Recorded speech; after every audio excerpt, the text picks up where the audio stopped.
dari bumi panen. Siswa yang pantang menyerah, inilah Muhammad Salim Markatullah.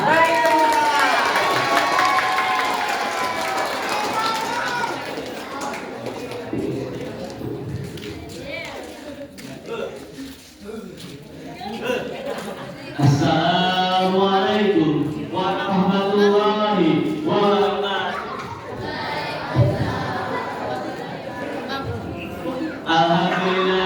Alhamdulillahilladzi arsala rasulahu bil huda wa dinil haqqi wa kafa billahi shahida. Asyhadu an la ilaha illallah wa asyhadu anna Muhammadan abduhu wa rasuluh. Amma ba'd.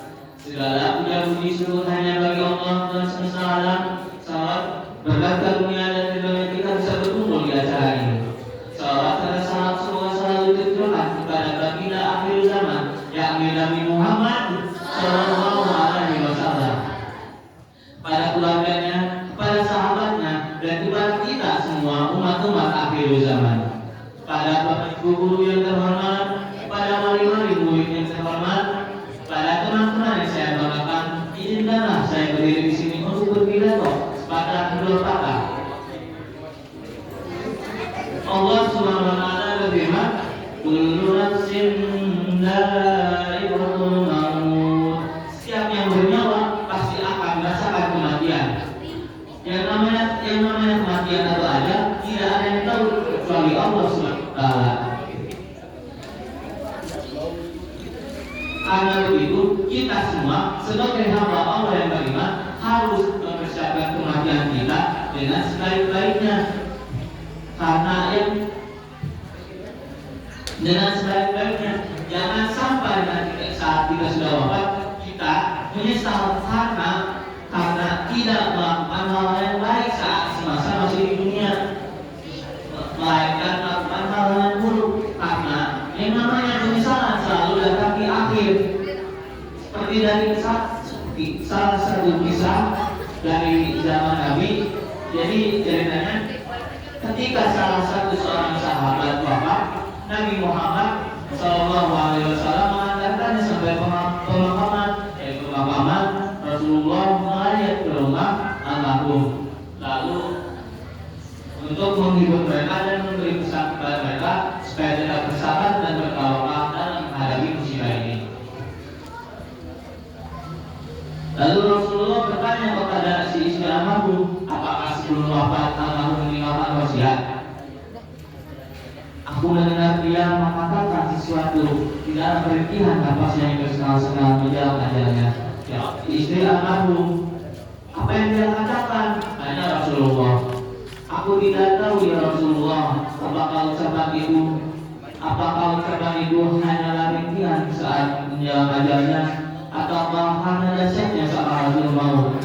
Dan juga suaranya memang kurang jelas karena terbatas, karena terputus-putus.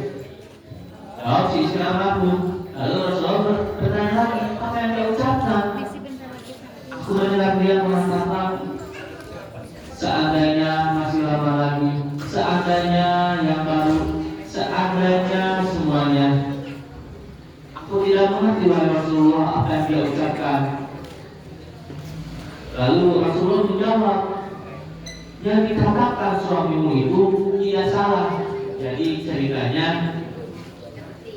saat suamimu hendak berangkat ke masjid untuk sholat Jumat, beliau melihat orang buta yang tersandung-sandung sampai hampir terjatuh. Lalu suamimu menuntut orang buta itu sampai ke masjid. Nah, menjelang ajalnya suamimu melihat amalannya begitu besar, tetapi beliau menyesal karena seandainya masih lama lagi, aku menuntut orang buta itu, pasti pahalaku akan berlipat ganda.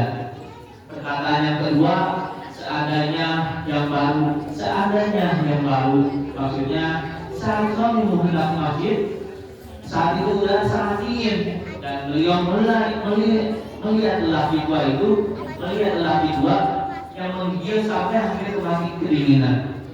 Suamimu menolong orang lelaki tua itu dengan lepas pakaian lama, lalu diberikan ke lelaki tua itu, dan beliau memakai pakaian baru. Menjelang ajalnya, suamimu suamimu melihat amalnya begitu besar juga. Lalu beliau menyesal lagi karena seandainya yang baru aku berikan kepada lelaki tua itu, pasti aku akan berbagi ganda.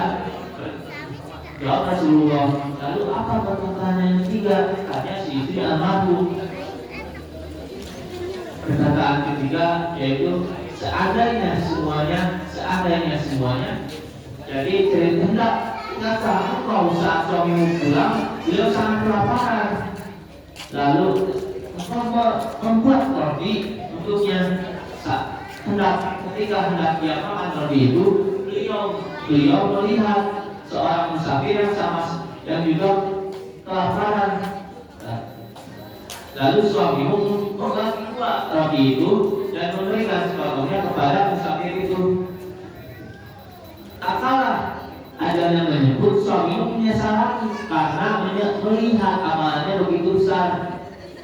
Beliau menyesal, seandainya semua aku berikan kepada musafir itu, pasti pahala akan berlipat ganda. Begitulah ceritanya. Pesan utama dari kisah tersebut menegaskan bahwa amal perbuatan akan menjadi bekal utama yang menyertai manusia saat adanya tiba. Harta, kedudukan, jabatan tidak akan berguna jika tidak disertai oleh keimanan dan kebaikan. Semuanya akan dihisab, terutama harta di dunia. Harta dipakai untuk apa? Jabatan, kedudukan juga akan dihisab. Apakah di semasa di dunia dipakai untuk keadilan atau yang tidak adil? Mumpung kita masih diberi waktu hidup, kita manfaatkan waktu semasa kita hidup dengan semaksimal mungkin dengan memperbanyak amal kita. Karena penyesalan selalu datang di akhir. Yang dari saya mohon maaf jika ada kesalahan atau kesalahan, karena saya masih belajar dan membutuhkan bimbingan, dan saya juga mohon maaf jika ada perkataan saya yang membuat hadirin ini tersakiti. Jangan melihat siapa yang menyampaikan, tapi lihatlah apa yang dia sampaikan. Wabillahi taufiq wal hidayah. Wassalamualaikum warahmatullahi wabarakatuh.